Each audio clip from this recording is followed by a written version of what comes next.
Hi, everyone. My name is Libby Peck. I'm on the marketing team here at Craftable. I want to thank you all so much for joining our webinar today, Predictions and Profits, Preparing Your Business for 2025. We wanted to hold this panel discussion today to look at some early 2025 trends, news that will directly impact the hospitality industry, and chat with some folks who are with me on this call today who have extensive experience pivoting strategy to maintain profits.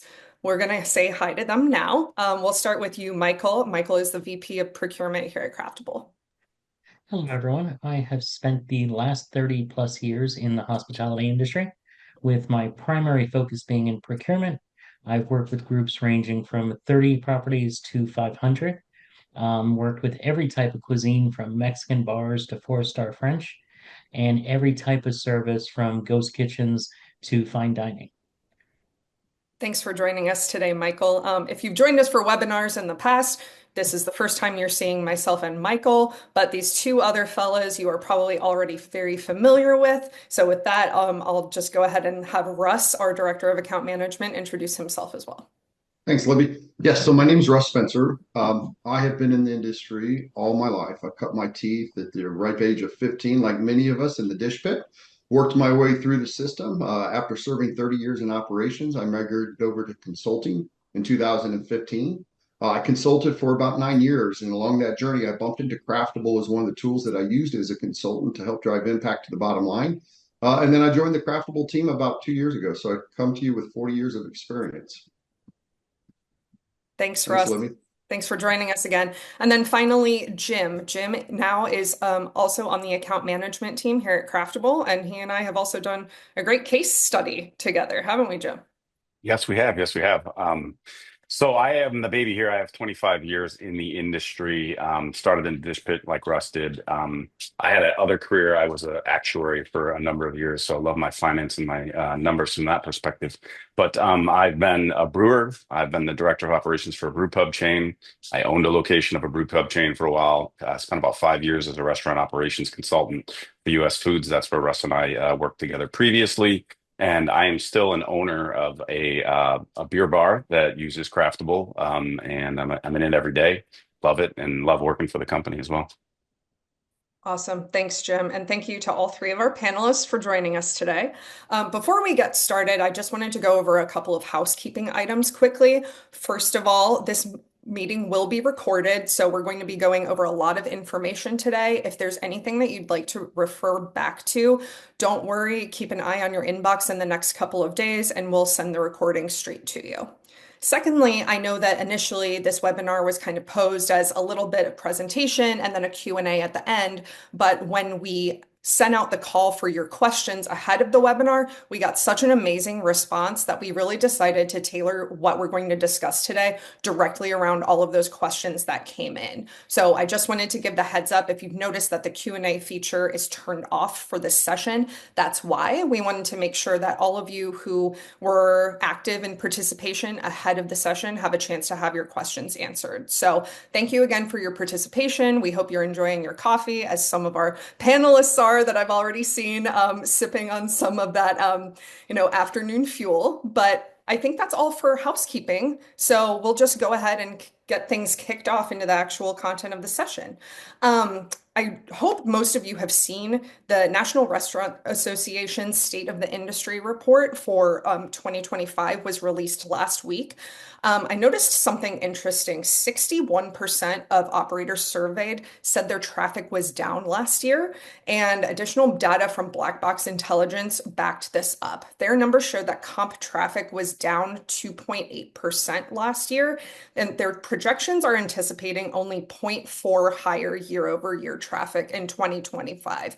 So that's looking like, if the projections are still stay true and stay on course, that comp traffic is still going to be down 2.4% from 2023. So I think that's a good time to really kind of like open things up, and starting with some procurement and purchasing options. Given everything that's going on in that world right now, and if traffic is going to be down, where are you going to make up those profits? So before we get into answering those questions, I'm going to kick things off with our first question for Michael and just level set. Michael, Megan wants to know, what are the most pressing procurement challenges you anticipate in 2025?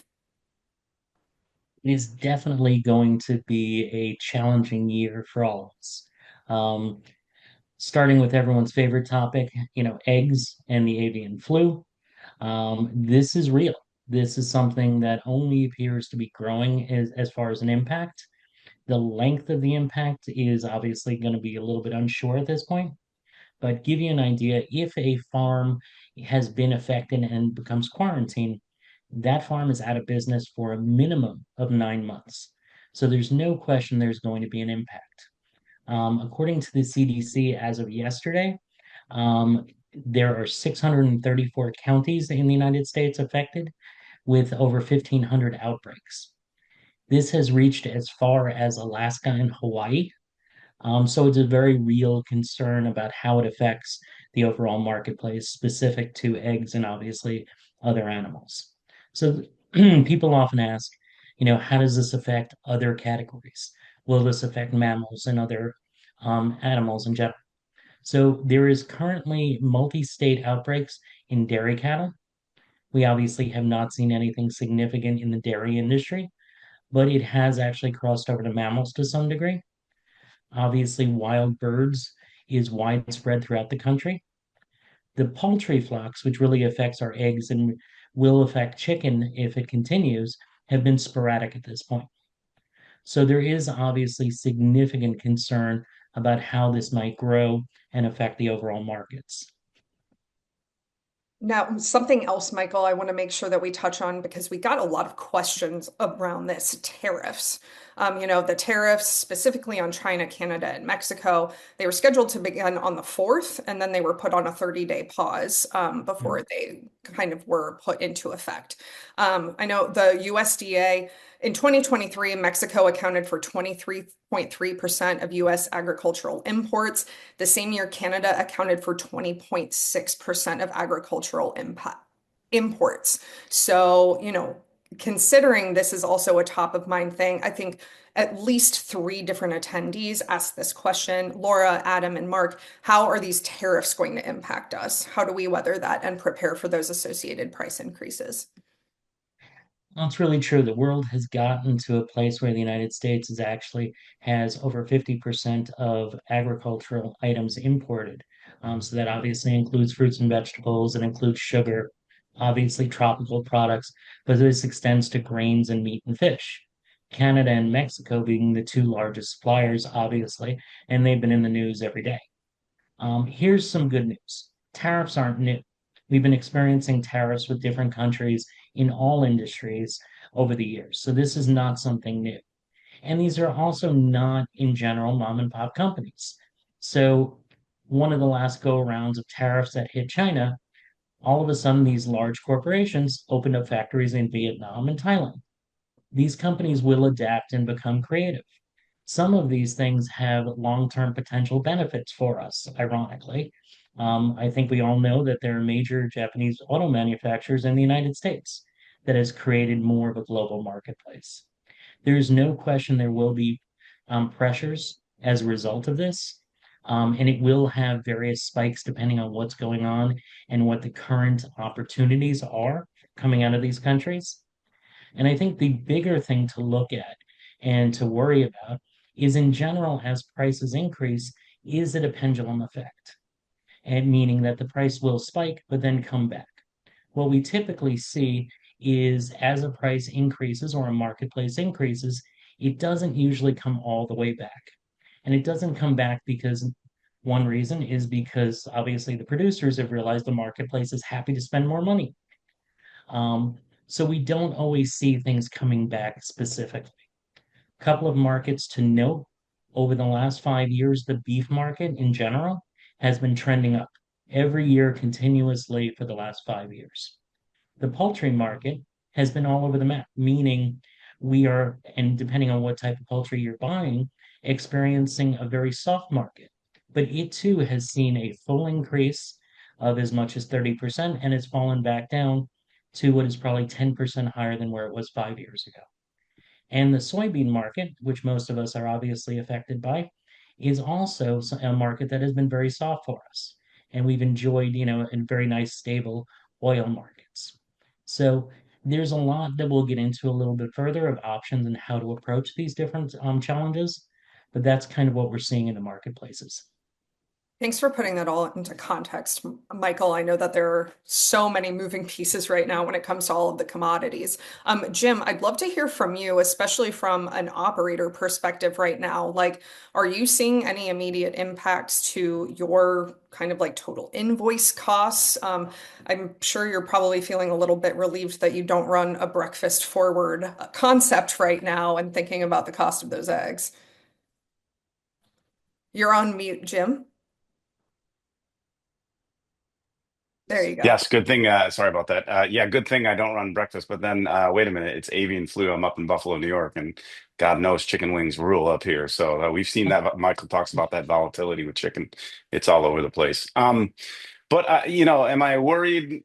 Am I doing anything? Is it too soon? It's kind of a yes, no, wait and see. My mind goes back to COVID. I know I'm going to say the dirty C word that we all went through and we all want to put in the rearview mirror. But remember back in COVID when you couldn't always get the products that you wanted and you were willing to pay whatever prices because you couldn't get those prices, you couldn't get those products, or you had to go to a different distributor or something else like that. We were all pretty flexible with how we did things, right? We presented our menus differently. We changed prices more frequently. So for me, it's a little bit of a how dynamic is your pricing? How easy is it for you to change those prices if you feel that you can change those prices?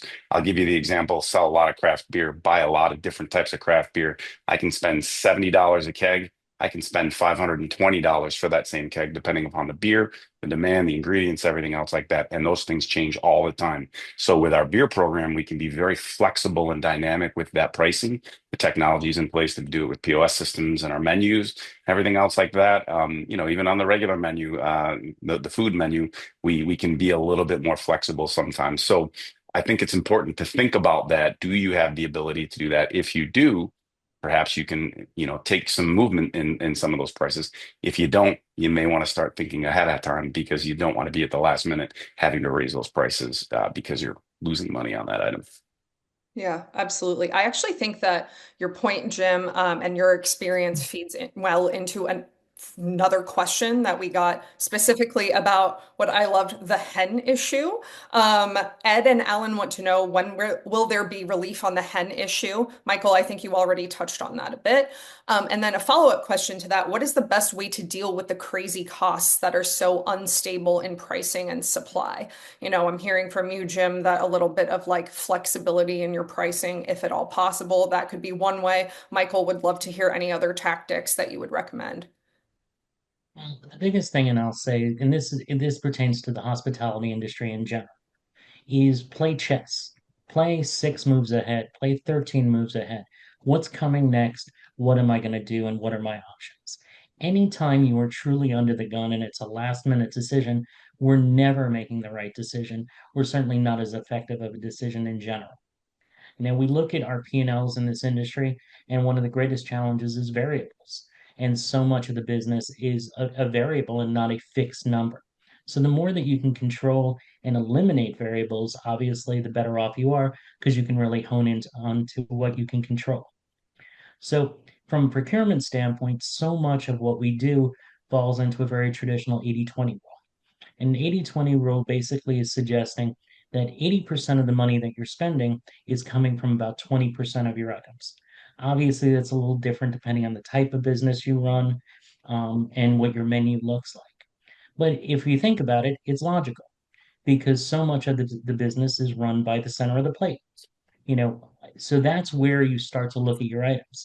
And since so much of your spend is coming from such a small section of your purchases, if you can really hone in on those and control those, as well as creating some variety, now all of a sudden you've really protected the majority of your business. We all care and worry about what the opal basil costs, but it really doesn't matter compared to that strip steak or that burger that we're buying in the grand scheme of how it affects us economically overall. From the standpoint of how do you deal with this from a creativity standpoint, this is where you really lean into what it is that you do best. It's what got you into business and what you want to do. I see often that what people will do, when there's an increase in cost, operators want to raise the price. Well, that's not good for your customer. Well, or they want to remove it from the menu. that's also not great for your customer because that's why they came to your establishment for what you do so well. So I encourage offering feature items, additional specials. So for example, if you were selling 100 of an item, whether it's over a day or a week, if you can, by running a featured item, diversify what your customer is buying, now all of a sudden 25% of the items sold are at a better margin for you or a better whole profit dollar for you. So you want to get creative. It's a great time to lean into your menu. You can look at your check average. You can focus on selling more appetizers, but it is going to require a lot of creativity in order to diversify. That's perfect. I think that that's really great guidance. And I know that Russ has a lot of thoughts as well about that menu diversification and the whole psychology of customer behavior as well. But before we get into more of the food and bev ops side of things, I just want to handle one more or address one more question from Megan. And Michael, this is just kind of like a summary of all of your other advice when it comes to procurement and purchasing challenges. Megan wants to know, how can hospitality businesses adapt to these pressing procurement challenges? So, any final thoughts for the year ahead? Well, the real thing that I would suggest is this is not just affecting you. So your consumer is bright enough, they're hearing it on the news, they're hearing it in their everyday life. Just lean on your supply network. Talk to your suppliers. Every one of your suppliers is affected by it also, but all of their customers are affected by it. So they're going to have at your disposal ideas, options, and suggestions that may help you. They also, in certain opportunities, may be able to protect you on your prices for extended periods so you can get more creative with your menus. Talk to everybody, be as educated as you can, and be prepared. I know that that sounds a little scary. It's never as bad as we think it is going to be. We've all found ways to operate during the pandemic. We will again and be okay this year. Yeah, if we know anything for certain, it's that the hospitality industry is highly adaptable, and no matter what may be thrown our way, like operators are going to find ways to survive. So, thank you so much for your perspective and your experience with procurement and purchasing, Michael. Thank Um, I just want to, I'm so just shifting gears a little bit now to Russ. Russ, before I get to our first question, I just wanted to start with something interesting that I spotted in NRN's Market Leader report last month. It's called the Data-Driven Restaurant. Operators, probably similar to the folks that we have on the webinar today, they were asked which data strategies are the most impactful for profitability at your organization. 42% responded labor optimization and 41% responded menu optimization. Luca reached out to us with a question about how to better control costs on his menu. So I think it's a perfect time to chat about menu engineering, going back to what Michael previewed a little bit for us earlier. Yeah, thanks, Libby, and thanks, Luca, for the question. And a lot of what I'm going to cover here is pretty much what Michael and Jim are talking about. I might go a little bit deeper into it. So one of the things I can tell you is you can't control the price at the back door, unfortunately. You can try to negotiate, but the reality is we deal with commodities and those prices adjust constantly. So it's how do you manage what you pay for at the back door that matters. So I really want to answer his question in two parts here. The first one is I want to focus on reducing waste. Okay, and why does that matter? So I'm just going to give you a stat that I read recently, and it's that the average restaurant will waste between 4 and 10% of their total purchases at the back door before they even execute the sale. So do some math with me. If it's $60,000 a week and you have 30% purchases on that 60 for food, that's $18,000 in food. If you wasted 4% of 18,000, that's $720. Okay, if the average restaurant's margin is 5%, which I can almost assure you it's less. Okay, last year was 4.7. Okay, if the average restaurant is 5%, you would have to generate an additional $14,000 in sales to recover the 720 that was lost. That's it. And what do we all struggle with? What was the first point, Libby? Labor, right? So if you're struggling with labor, and now we're saying to recover the loss, you have to go after additional sales. You don't have the labor to execute those sales. So I always say focus on reducing waste. So what Michael brought up earlier, and I just want to go a little bit deeper into it, is what we call that 80-20 rule. Where do you find these insights, right? You have the descending dollar report. I challenge you to go back and pull your descending dollar report and see what sits at the top. And to Michael's point, 80% of your total purchases are probably going to be in the top 20 or 30 items. It's going to be in the COP.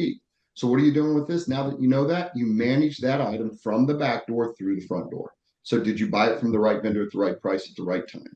Did you check it in? Did you rotate it? Did you ensure the quality was acceptable? I don't know about you, but when I go to the store and look at produce, I ensure I'm picking out the quality I want. Are you doing the same? Once it actually walks through the door, track the execution of that item. Are you actually prepping it to spec?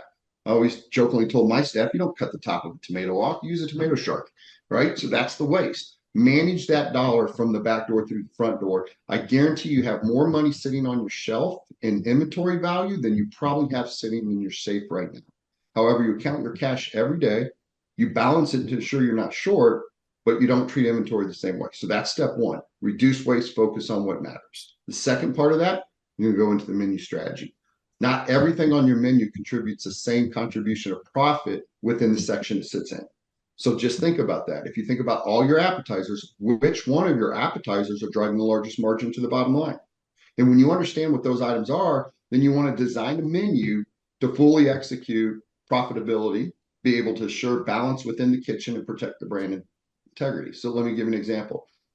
When you sell an appetizer, the appetizer I want you to sell is the most profitable appetizer, as long as you can also execute that, because I don't care if it's profitable, if you can't execute it, the profitability is chewed up in the execution, the labor needed to pull it off. And then I don't care if it's profitable and it's easy to execute. If it doesn't bring the customer back, then it doesn't have continuous contribution of profit. So it's really about understanding those two numbers, right? Is what's profitable, what's popular, designing your menu to encourage your guest purchasing behavior. And just to summarize that really quick, how do you do that? If you design a menu, let's just again think about the appetizer section of a menu. The top right corner will typically sell. All right. If you have a picture of an item up there, you're going to sell about 30% more than an item without a picture. If you have shaded boxes or use keywords like sustainable, all natural, locally sourced, you will drive traffic to that item.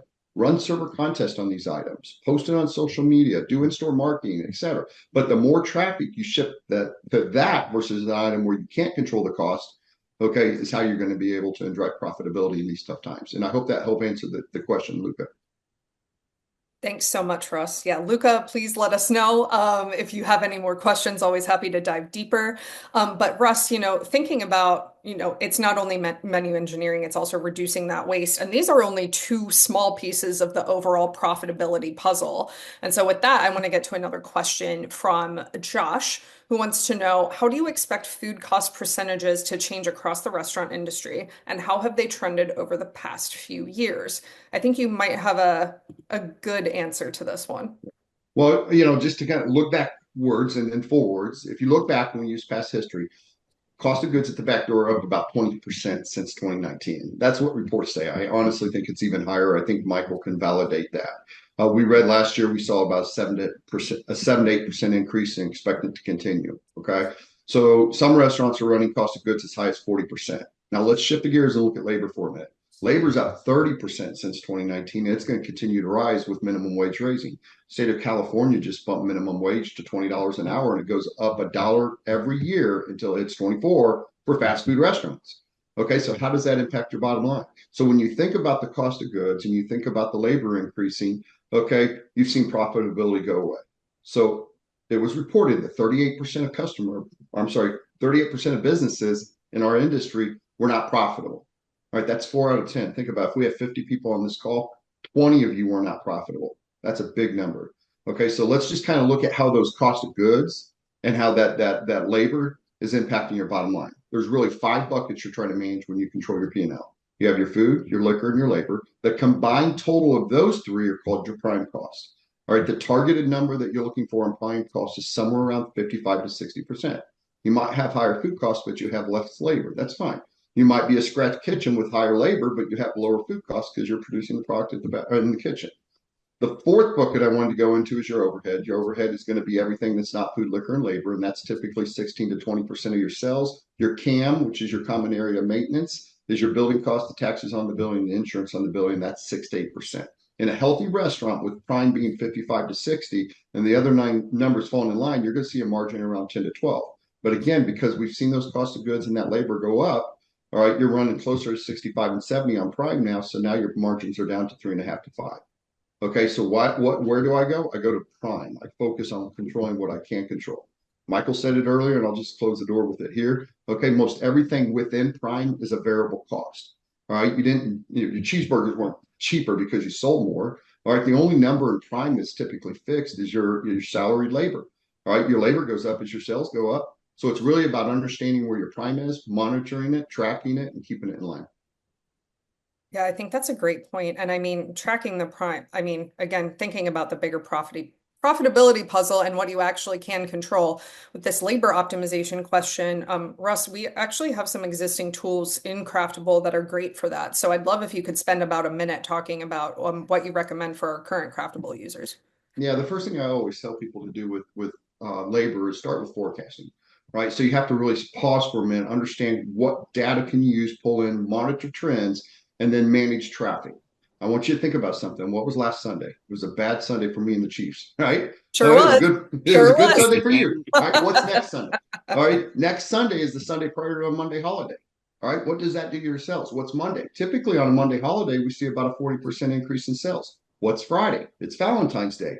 How are you adjusting? So pulling in the sales, looking at your trends, okay, and forecasting your business. And once you actually understand that, then start to use this data to shape your thoughts on how you're scheduling. So for example, I'm just going to use this as an example. I never wanted any one of my servers to take more than 4 tables. So if I'm understanding what my traffic is, then how many servers do I need to have to be able to manage the tables that are coming in? Same thing in the back of the house. When do I cut them? So it's really about aggregating that data, forecasting what you think is going to happen to your business, and then actually tracking it and monitoring it. Now, here's what I'll tell you. All right, there's no way, I don't want to say it's not possible, but you have way too many other things to be able to do this manually. You really need to embrace tech to automate this process for you and then track it. The Yeah. other thing, Libby, I'll say, and then I'll be quiet on this note here. When you're looking at the KPIs when it comes to labor, you're so used to looking at percentages. Percentages will get you in trouble. You really want to look at productivity and efficiency. Labor productivity is defining how many guests you serve with how many hours you use to serve them. The higher that number is, the more productive your labor is. The other number that I will look at often is sales per labor hour. That's how much sales did you generate using the hours. Again, the higher that number, the more effective your labor is. And you can typically narrow down where your labor problem is by breaking down your week or even the periods of a day and looking at those numbers. Well, when you said you had one more thing to add on to that, Russ, I was expecting you to talk some more smack about the Eagles, but we will move on from that conversation for Hey this. Libby, Uh, if I could add one thing, I also like absolutely. to as an operator, I like to incent whatever employees I can to help me adjust those prime costs. Servers are naturally incented. If it's not busy, they want to go home. Back of the house is naturally unincented. They want to work when it's not busy and they don't want to work when it is busy. So can you have a program where your head chef or maybe your sous chef, couple line cooks, whatever it is, other employees, can you have a shift manager who's supposed to be cutting folks to get you in control of that labor? Can you incent them, have them have a little skin in the game so that they can make a little bit more money while they make you more profitable, keep those KPIs intact? Your call. I think that's And adding to what both Jim and Russ said, we get so bogged down with percentages. And what you heard from Jim and Russ is you need to dig deeper. I mean, the biggest thing I'll remind you is everyone talks about percentages, and we will supply you with all that data from Craftable, but we all pay our rents with dollars, not with percentages. So there's a lot more to dig into those numbers to truly understand your situation. Thank you all. I do want to touch really quickly. We have a couple of more questions centered around F&B operations before we move on to our finance and tech focus.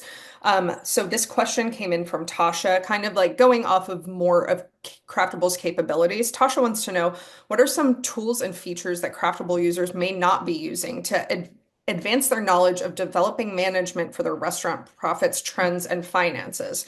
Russ, I'd love to hear like your top three. Yeah, I love this question. It's no tool ever fixes the problem. It's how you use the tool. So it's great that she's thinking about how am I going to use this to train my team. The first thing that I think we all could do a little bit better again, I'm going to go back to forecasting. All right. And so it's really, we have forecasting tools. So how are you looking at the data to forecast properly? The second thing, just like every one of us, okay, we set budgets in life. So utilize the budget. If I'm expecting to do 100 grand next week, all right, maybe at least I'm going to go in there and say, what am I forecasting for prime purchases? Okay, and then set up at least monitoring the purchases versus a budget on the prime, which is food, liquor, and labor. You can do it all if you wish. Okay, and then the next piece is make smart decisions with these insights. And so, we have server report cards, we have tools to track labor versus sales, et cetera. So you've got to constantly monitor and measure. On the food side, I will tell you, if you're taking inventory, you know what you're using. If you know what you're using, then track that against what you should use. Okay, just like the point I said earlier, you count your cash till every night. It's $20 short. What do? You go ask questions until you find it. You can do the same thing with that 80/20 rule on the COP. Nice. And then, Okay, Russ, one more thing that I know you please. love to bring up in conversation is about the logbook. I'd love if Yes. you could speak on that for Yeah, I appreciate that. The logbook, I will tell you, that's the basic, right? The old school red book. We all do it. We all have it. If it's a spiral notebook or if it's the brand name red book, we use something to document. What's neat is we're pulling all these KPIs into a centralized location within Craftable. Okay, and then you're subscribing the logbook to be sent to these individuals that you want to read it. I always call it my morning newspaper. I wake up in the morning time, I grab the logbook, I see what happened yesterday, what are the KPIs, and now I'm starting to have intelligent conversations with my operators about what impacted their business last night. What are we doing now to adjust moving forward instead of waiting until we get the P&L 45 days later and go, what just happened? So I'm making smart decisions on the fly about my business. And it all starts with the communication, which is the logbook. Absolutely.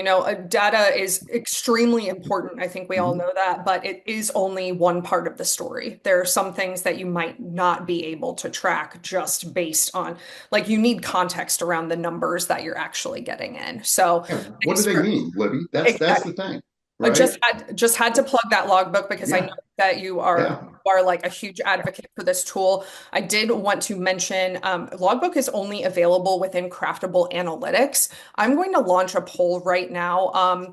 If anyone would like to learn more about analytics and how it can help supercharge your organization's reporting, get that logbook in so you have better documentation over a long period of time about everything that's kind of going on when you can't physically be at the business, please just respond yes to this poll, and someone from our team will be in touch later today. Libby, can I throw one thing in on that? I want you to think about Always. analytics too, because it takes no effort. We're already pulling in the data from your point of sale. We're just organizing it in a way that drives impact in your business. Put it in the palm of your hand to make smart decisions in real time.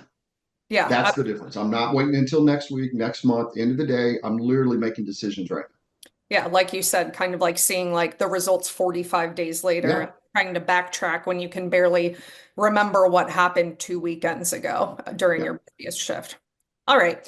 Thanks, Russ. And before we shift focus to finance and tech, I have this really interesting question from Denise that I think falls into F&B operations, but I would Yeah. really love to get a take from all three of you on this.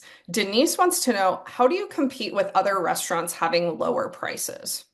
I'm going to start and I'll let the other two chime in on this, okay? Because I'll tell you what, you can only own what's in, I always say, own your 3 mile radius. Start there. All right. Own what's around you. Some restaurants, it might be a little bit further, some might be more concentrated, but typically own what's within 3 miles. Okay. You can't control what's outside of that. Win the value war, right? Value isn't how much it costs, value is a relationship, it's an emotion. All right. Did I get more than what I thought I paid for? Okay. Don't race to the bottom in pricing. Remember, you're dealing with variables. All right, 0% of 100 is zero. So if you discount your prices, 0% of less is the same. Okay. And the last thing I always say, we're not a nonprofit organization. Until there's a cross on top of our building, every decision we make should be for profit. So use these insights to make smarter decisions fast to drive impact. Don't worry about your competitor. Just, chase the value war, win that.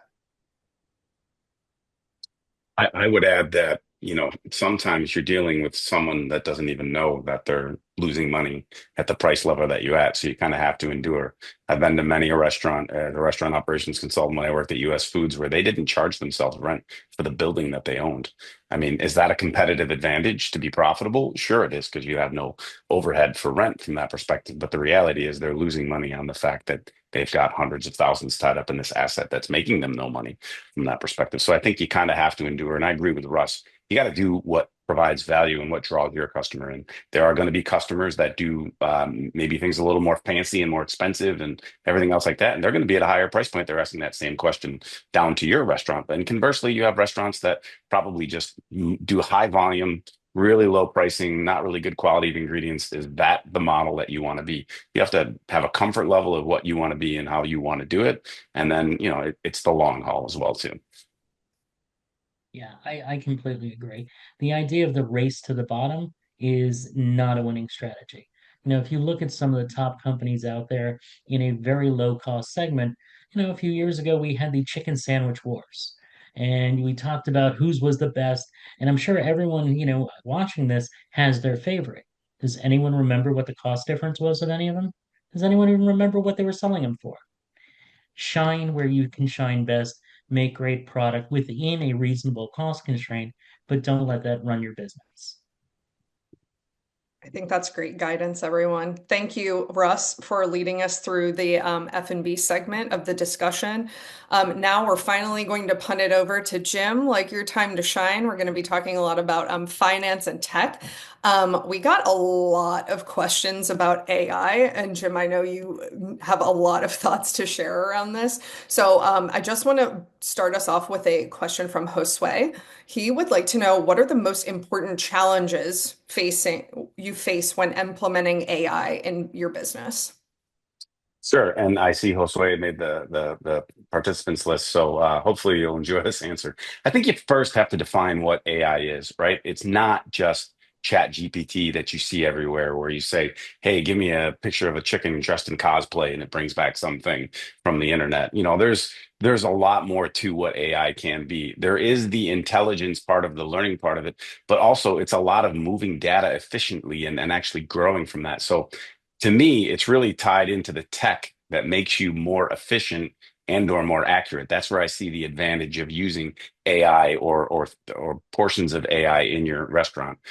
It's all about, in my mind, you need an efficient, what I'll call a tech stack to start using AI. So let's take a moment to define what that tech stack is. First, it's your POS system. That's your transactional system. It's doing all this work. Some of them are more intelligent than others and can have the customer put their orders in, or you can order online, or you can get DoorDash pumped into your point of sale system. But that's the core of your tech stack. That's the bottom tier. The middle tech part of your tech stack is what I'd call your profit management system. Obviously, that's where Craftable shines and where they started from, that profit management, your cost of goods, your cost of labor, everything else like that. But you want to take that transactional data along with your invoices from your procurement that Michael talked about, along with your labor, along with your menus and your recipes and everything else like that, and start to look at your profitability management. And then the last component of it is your accounts payable or your accounting system, and passing that information all the way through, because you're going to need to report on that financial information.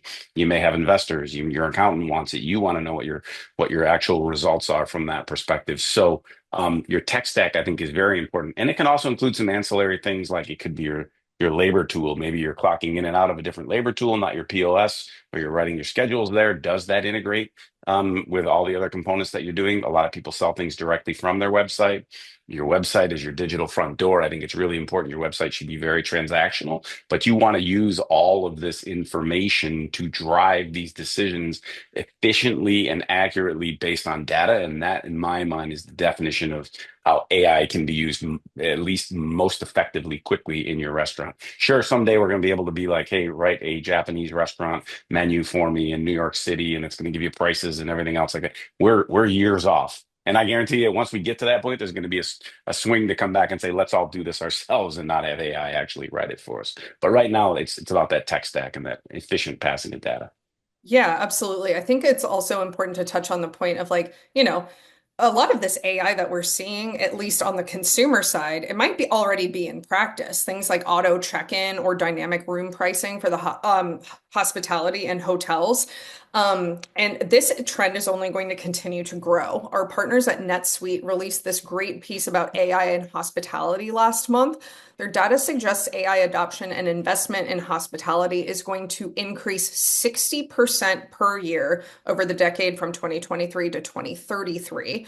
That means it's going to be an $8 billion market by 2033. I mean, this isn't just trending throughout the rest of 2025. We're going to be talking about this for several more years to come. So let's just level set a little bit on the best way to ride this wave. Laura is already asking, how can I use AI to make our people faster, more efficient, and give them more time for what matters most? Sure. That's a great question, Laura, because I think with tech, it's, with some minor exceptions, it's adapt tech or die. I think the restaurant industry has slowly been doing this. It's amplified and increased since COVID, but I think it's going to be stronger and more important that you're doing that. You, first and foremost, to me, you want to automate your data flow. You want automation because automation is more accurate than having a human in there. You always have some component of human error. So you get an accuracy and you get an efficiency. Russ talked about, the $20, $25 per hour for just a regular, front of the house employee. Your administrative people cost you $25 an hour at least. Put your payroll taxes and everything else on there. That's $30 an hour. That's 50 cents a minute. So you got to make decisions knowing that if you have this human being do it, it's less accurate and they're going to cost you 50 cents a minute to do that. Um, do you want your people doing data input or do you want them doing the analysis? So anything that you can get to make that flow happen quicker, that's less hours spent on input, less time spent on input. It's not just a savings from that, but it's also a direction of people only have so much bandwidth. Where are they spending that time? I'm all about one data set, right? So all your invoices come in through operations, all your point of sales data, everything else like that flows into your POS or flows into your profit management system. And then you want to pass that data on to your accounting system or your accounts payable system. You have one data set. It is completely as accurate as it can be. If there's something missing from the accounting side, we know we missed it in operations. If we have credits in operations that haven't shown up on the accounting side, we know we better go get those credits from whoever owes us those credits. So I'm all about that financial that one data set for both the financial reporting and the operations. As you get into ops, get those sales data in automatically, get those invoices in automatically, get those EDIs from your vendors if you have it, analyze those results. That's really important. You want to analyze your profit management, minimally, in my mind, every week. What do we run for a food cost percentage, or what do we run for a gross profit last week? What do we run on our labor cost percentage from last week? Did we do well on that? Analyze those results and send those employees, those key employees, to be lined up with your KPIs so that you're doing that. Another thing that just came to me as well from just a few days ago about how AI can impact your ops side of the business is there's a lot of guest data out there. You actually have software programs that track these guests, know what they want to order, can pass that information directly to your POS system so that when your server comes to the table, they can pull up that, they see the guest, they know that they always already did dirty martini. And so they ask, hey, would you like another dirty martini while you're here? Imagine the power of knowing what the guests want before they tell you what they want. As well as you've got all that guest data, you can start marketing them. You can email market them. If you have text messages, you can text market them. But there's a whole bunch, and you can look at that data and look what they want to be marketed about. This person may want alcohol. This person may want food, whatever. This person may be good for a private event, but you've got all that data in there. And then from a finance perspective, how this works for me, again, you're getting that same data set. That's really important. The same data set in ops as you have in finance. And do you want your bookkeeper or your accountant or someone else doing all this data entry, or do you want to pay for that data entry? But if we've got it electronically and we can move it all the way to finance electronically, guess what? Saving money, but also freeing up that time for that bookkeeper or that accountant to analyze. Where are you profitable? What's your seasonality? Everything else like that. Or go work on the other things that are your overhead. Now you can go look and see what you're paying for all these other things and maybe potentially spend time and money negotiating down your overhead prices. So I think that's really important. Yeah, and just like to piggyback off of that a little bit, we're not only giving the finance team back and ops teams back time to do the work that really matters, kind of like big strategic thinking, but they're also working with better data. I mean, like the manual data Absolutely. entry, like how easy is it to type a zero instead of a nine? Like just one small error like that can completely throw off all of your numbers, all of your projections. You're looking everywhere to try and find where this discrepancy may be. But with things like AP automation, when you're using this AI tool to actually grab the data from the invoice and then have it all in one place for a consistent data set. I mean, that makes a world of difference when it comes to actual true projection. That data flow was, to my mind, one of some of the lowest hanging fruit of the value of a tool like Craftable. And as an operator, I did all my profit management and didn't pay attention to that piece. And then when I finally did it, I was like, oh, where has this been the entire time I've been using Craftable until I put that in? So I think that's something that every potential customer or existing customer should look at, that AP automation. It makes things so much cleaner, more accurate, and huge time saver. Yeah. I mean, no matter what kind of business you're running within hospitality, you got to pay the bills, right? And so if that, again, thinking about like the pieces of the profitability puzzle, how can you make your team more efficient? How can you get the data that you really need? Like you said, Jim, it just seems like low-hanging fruit for businesses that really want to modernize. So I see that we are at 2:45, but before we hop off, We have one more question that I really wanted to address from Megan. Megan wants to know what practical steps can small to medium hospitality businesses take to implement AI tools in their operations? I think you gotta start simple. Look at what you're already doing right now. How can you do it better? How can you leverage technology to do it better? Is that data somewhere that I can get a hold of it? I can analyze it. I can send it through the system and use it for my profitability from that. It goes back to, I will say, look at your tech stack, look at your POS, look at your profit management software. You might say, well, I don't have profit management software. If you're doing it all in Excel, you've got some kind of profit management software. It's not necessarily the best solution, but you're looking at it in some form or another. Maybe you're just looking at financial results from that you're getting back from the accounts payable, right? So, QuickBooks, Sage Intacct, all those Craftable can integrate directly into those. I think you got to look at that tech stack and you want to avoid silos, right? You don't want, well, I've got this data here and it stays here and I do all this work here. And then I've got this data in my profit management, but it doesn't really talk to my POS. And I've got all this data in my accounting, but it doesn't really flow back and forth. You want to avoid that. Integrations are so important right now. If you look at all of the tech companies, they tout, it used to be, no, just use me. This is it. I'm only going to do what I'm going to do, and I'm going to try to do it all. Now it's all about, hey, I talked to this guy, or I talked to this person, or I talked to that thing, so that we can pass that data back and forth. You want to avoid those silos, make sure that you're integrating. And like I said, that's been the greatest thing for me. My tech stack personally, Toast POS, I love it. Craftable has been there for me since before I worked for Craftable. I'm old school and I use QuickBooks Desktop. Guess what? That's still that same data flow going through there. I'm still working at that one set. So I would really take a good look at what your tech stack is, what information you can get out of there, and how can you use that best to make your operations more profitable. Thanks, Jim. I think that on that note, I know that we're short on time, so I'm just going to start wrapping us up here. But I think on your final note about optimizing that tech stack, I'm just going to paraphrase the NRA president and CEO, Michelle Korsmo. She was recently quoted as saying, growth will come in 2025 for restaurant operators innovating breakthrough efficiency in their operations.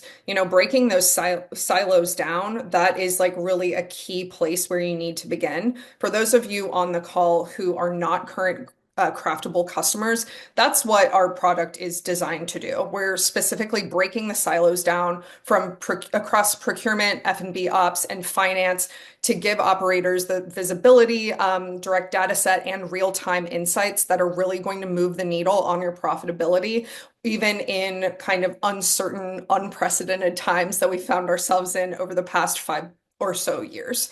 I'm going to launch another survey really quickly before everyone jumps off.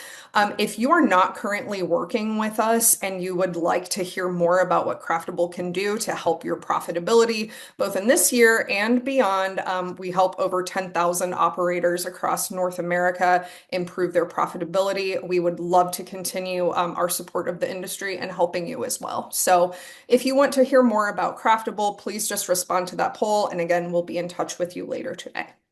But with all of that said, I know that we're a few minutes over time. I just want to thank everyone so much for joining us today. Thank you for all of your wonderful questions. And of course, thank you to my panelists who are taking time out of their very, very busy days to join me and have this important information session with all of you. Thank you, guys. Thank you, Libby. All right. We hope to see all of you again soon, and we're looking forward to the next one. Have a great day.